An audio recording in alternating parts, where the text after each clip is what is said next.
Well, this is the film. I'm going to go through it with you and just basically talk about what it's all about and everything. So that's obviously the name of the film. I chose to make the letters small in places to show that it's an illness, that sort of thing. And I bought and quotes. Yeah, I just thought the quote would sort of set the premise of the film, so that'd be useful. Yep, so this is the opening shot. Now this is quite difficult to film. We had to spend about 20 minutes just standing on a bed basically that slows them, and to get it constant like that took a lot of effort. Yeah, and as you can see, there's flashbacks over the top of it. Usually over this there's a voiceover, but obviously our voices would cancel each other out, so I'm playing with no sound. Um, yeah, that was difficult as well. As you can see, there are filters and grades on it, etc. That's just to make you realise that it's in his mind. And then this was to set up the next bit. And again, it's all just to show that it's in his mind, he's remembering something. He's sitting on a bed, just contemplating what happened to him, what's going to happen next. Yep. So, and this transition was quite difficult as well. I had to keyframe every single little bit of it. Yeah, from black and white.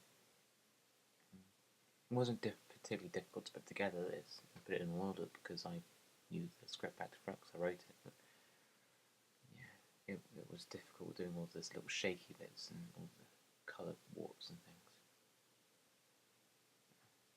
That bit sort of sets up what he was doing. Now, as you can see, there are some colours which are shown, and there are some colours which aren't shown, like the reds are blown out. Everything else is in black and white. I decided to show that so the bleak nature of the film and show the bleak nature of what's happening to the main character, Tom, because he doesn't have many prospects left.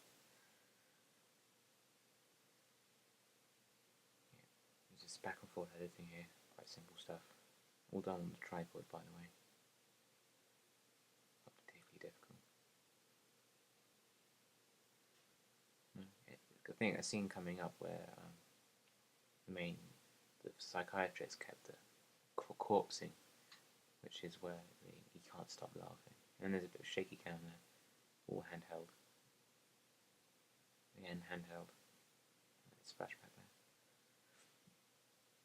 there. And basically, what I'm trying to do is I was just trying to set up what's happening in his mind, and then this is the bit where you start wondering what's happening to him.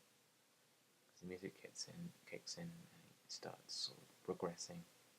You start seeing him sort of an inkling of his problem. The low shot, angle shot, and the slow shot.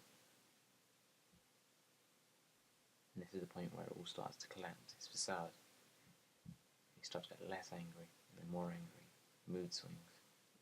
And the artist basically tried to get this arc of him starting off really confident and arrogant and getting more and more reserved and more fragile as the piece went on. And this bit was just to show how childish he was and how afraid of being touched and that sort of thing.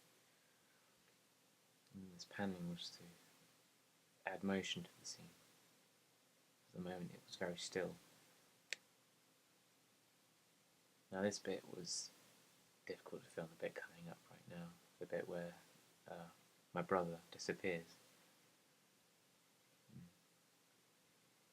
As you can see, that actually took about 18 takes just to get it absolutely right, because cars kept coming across the road, and we had to, in the end, stop the traffic. This was a tracking shot. Unfortunately, this bit I feel didn't work particularly well. There was actually a bit where it was tracking around and around and around, but I decided to put this in instead because the shaky camera didn't really go well with the other bits. But I love this bit, the bit where he's covering up his face as he's talking about hiding faces. So that was really a nice way to put across the message. And then the combination of low angles and high angles and Dutch angles as well. This bit is the bit where he realises that he might actually have a problem, so I wanted it to seem more angry and just distilled. And there we go. That was the point where he realised that there might actually be something wrong, and then he starts to throw the blame over the other side. And this is the point where psychiatrist just cancels it out and says, "But let's move on because this isn't working," and he gets angry because he's been dismissed. Then what I try to do in some scenes is try to get a security and camera angle as if it was just a fly on the wall, because that's all you would ever be really, is a fly on the wall. And also I thought it would be very useful if I just filmed from one side, because if I started filming from the other side, then it would become less personal. That's the bit where he's dismissed. Now this slow zoom was very difficult to do as well, to time it properly.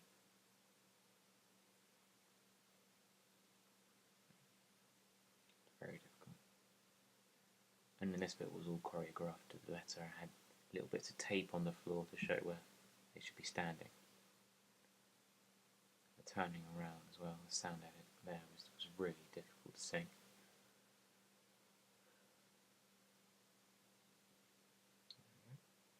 It's almost done now. This bit's the bit where the film starts to wrap up and end. See him walking down the stairs. That was probably one of my favourite shots around the film. Sort of an improvised shot as well, because we had no idea that was going to be in there. And that's the Donnie Darko that comes straight out of Donnie Darko. And it should be him smoking on the bed. There we go. Back into colour. And what I tried to do with the difference in black and white and colour to show that he's remembering it. And it's all a flashback. And there we go, that's the end.